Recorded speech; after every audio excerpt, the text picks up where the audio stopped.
I'll admit it, I used to do dozens of shrug and row variations to chase big traps. But guess what? After digging through the research and testing it myself, I found that 2 moves done right can transform your traps. In this video, I'll show you the secret combo that'll pack mass on your upper back. Stick around. By the end, you'll know exactly how to turn those floppy shoulder rolls into solid chair-busting traps. Commit to these 2 exercises and expect thicker traps, stronger shoulders, and an instant posture upgrade. In fact, stronger traps literally boost your performance in all the major lifts and athletic activities. Better traps mean better posture too. They support the neck and shoulders, helping to maintain proper alignment, so you'll also walk around standing taller with a more powerful look. First, let's meet the muscle itself. The trapezius is a huge triangular muscle covering the back of your neck and upper back. It's actually one big muscle with 3 regions: upper, middle, and lower fibers, each doing its own job. The upper traps near your neck elevate the shoulders and help tilt your head. The middle traps retract your shoulder blades, think of pinching them together, and the lower traps depress the shoulder blades downward. Together, they stabilize your shoulders and neck. In short, you use your traps anytime you shrug, lift your arms, or even stand and hold your posture. Unfortunately, most lifters only hit the upper traps with standard shrugs, neglecting about 2/3 of the muscle, the middle and lower fibers. Healthline confirms that both men and women seem to neglect working on their trapezius muscles, often because they can't see them or simply don't know how to train them properly. That's a big mistake, because weak mid and lower traps mean poor scapula control and wrecked posture. If you can't depress and retract your shoulder blade, many lifts suffer. We'll cover those fibers too with a smart approach, but first, know that building bigger traps isn't just for vanity. It literally improves your daily strength and posture. Now, you might be thinking, surely more exercises are better, right? Not always. After breaking down the anatomy and research, I discovered that 2 big moves, chosen carefully, can cover all trap fibers when done with perfect form. These moves are also highly scalable. As you get stronger, you simply add more weight or reps. Science even backs up this simplicity.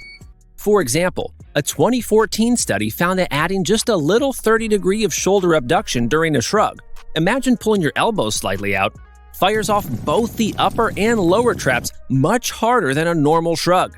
So with small tweaks in technique, these exercises hit more muscle at once. And because both exercises let you use huge weights, they'll overload the traps better than dozens of light isolations. In short, we pick the 2 moves that allow maximum loading and a full range of motion. They're simple, but they work. The first move is the hex bar shrug, a shrug with a trap bar. This is a standing exercise, no bench needed, and it immediately locks your posture into a solid position. To set up, stand in the middle of a hex trap bar with feet hip-width apart. Bend at the hips like you're squatting down, grip the handles, then stand up tall, hips forward, chest up, knees soft. Keep your core tight and gaze neutral. Now, shrug straight up. Drive your shoulders as close to your ears as possible, squeezing at the top. Pause and feel that upper trap contraction, then slowly lower under control. That's 1 rep. This exercise targets the upper traps hard because of the bar's neutral grip and handle angle. The angled handles give your upper traps an intense stretch. If you want to build huge traps, this is your exercise. I can attest to that. Switching to the trap bar felt different, almost like I was able to shrug straight up without any wrist or arm interference. It lets me load weight safely, less spinal strain than bending way down and driving through the traps. Keep your arms straight, no bending elbows or using your biceps. Imagine shrugging with pure trap effort. Don't lean too far forward or back, remain upright. Push your head slightly forward, chin tucked a bit. Research shows that a slight neck flexion actually lets you produce more force and tension in the traps than looking up. In other words, don't crane your neck backward. A subtle chin down position can help lift more weight. As you shrug, avoid shrugging unevenly. Keep both traps activated and avoid any hip drive. The motion is shoulders only. Don't let your shoulders roll forward or your back arch. I often see people jolt the weight upward using momentum. Focus on smooth, controlled reps. If you cheat with your legs or back, you'll shortchange the traps. In fact, fitness experts warn us that shrugs should be done by lifting with the traps, not by pushing with the legs or lower back. Also, avoid shrugging only part way. Make sure you reach full elevation at the top. And don't shrug as if you're doing a leg press motion. The hex bar shrug is purely an up-down trap movement. By following the strict form, this move will light up your traps in the gym. Because you can go heavy with it, it's great for building size. Bodybuilders like Ronnie Coleman famously did extremely heavy shrugs to carve those iconic traps. After a few months of using these, I noticed my shoulder-neck area really filled out, and even my bench press felt more stable. The second exercise is the dumbbell shrug, a classic trap builder. Stand upright holding a dumbbell in each hand at your sides, arms fully extended, palms facing in, feet shoulder width, chest up, and shoulders back. From this position, lift your shoulders straight up towards your ears. Keep the movement vertical. Imagine pulling straight up on the shoulder attachments. This move also hits the upper traps very effectively. Dumbbells offer a greater range of motion than a barbell, which can lead to fuller activation. I like using dumbbells because I can subtly tilt my wrists or angle my hands for comfort, and it helps even out any left-right imbalances. You'll feel the traps working as soon as the weight gets even a couple inches off your thighs. As with the hex bar shrug, grip the dumbbells tightly and keep your arms straight. Think dead hang arms. Avoid bending the elbows or turning your arms outward. That can shift the load to your biceps or shoulders. A slight lean forward at the hips, keeping a flat back is okay if it feels right, but don't rock your torso. Look straight ahead or slightly down. Like with the hex bar, a bit of chin tuck is fine. Hold the squeeze half a second to 1 second at the top of each rep to fully engage the muscles, then lower under control. The standard shoulder shrug, like this dumbbell version, is actually proven to be the #1 activator of the upper traps in EMG studies. In other words, of all the common exercises, shrugs light up your upper trap fibers the most. That's why we're focusing on them. Don't roll your shoulders in a circle or back down. No neck rolls, just straight up. Don't bend at the waist since that puts pressure on your lower back. And again, watch the momentum. Don't swing the dumbbells or dip your knees to jump the weight up. Keep your posture locked and let the traps do the work. This move is super simple but brutal.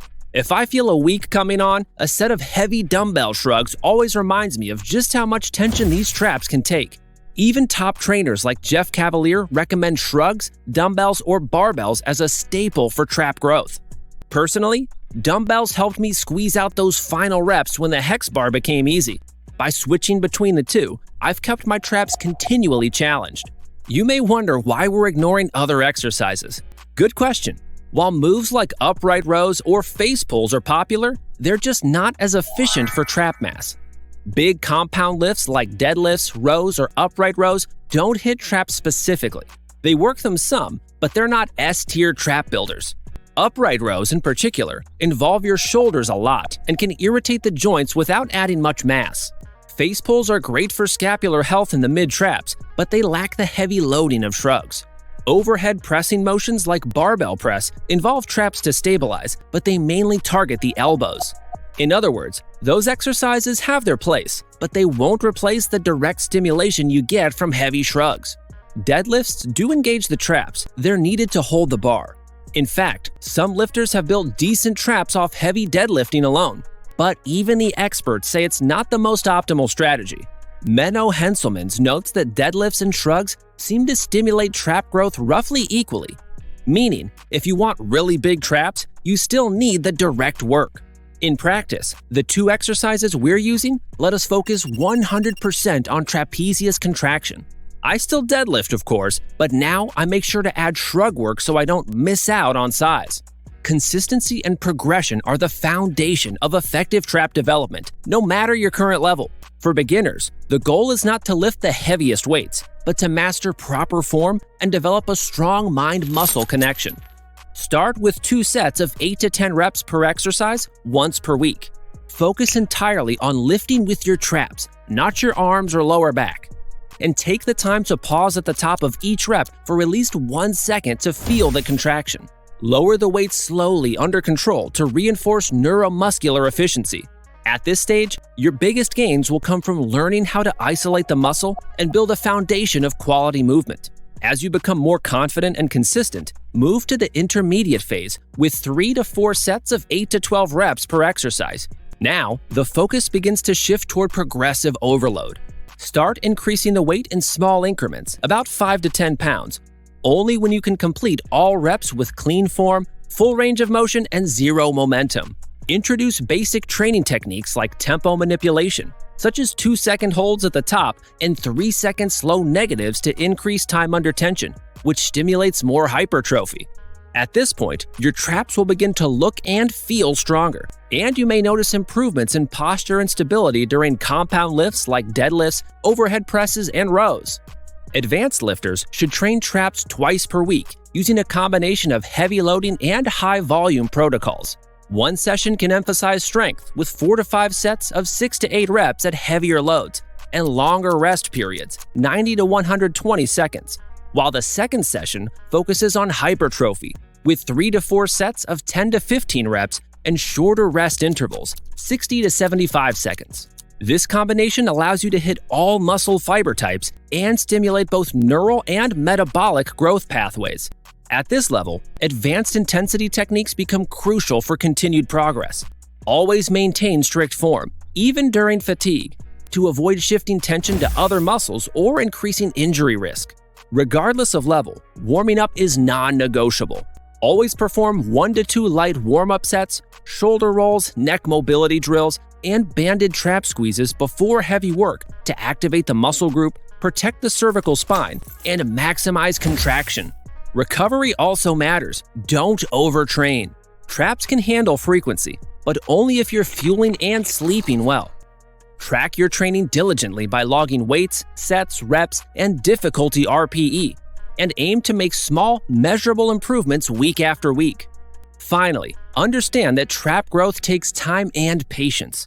Unlike muscles like biceps or chest, traps often develop more gradually, especially if you're training them properly with controlled motion and strict form.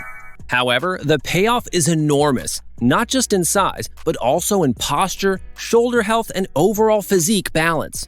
A thick, developed upper back fills out your frame, adds symmetry, and gives you that powerful look even in a t-shirt. Stick with this 2-exercise protocol, train with intent, progress gradually, and be consistent. If you do, you'll be shocked at how much mass and density you can build with just 2 perfectly executed moves. If you want to achieve a Greek god physique naturally, make sure you watch this video, where I rank the best and worst exercises for muscle building.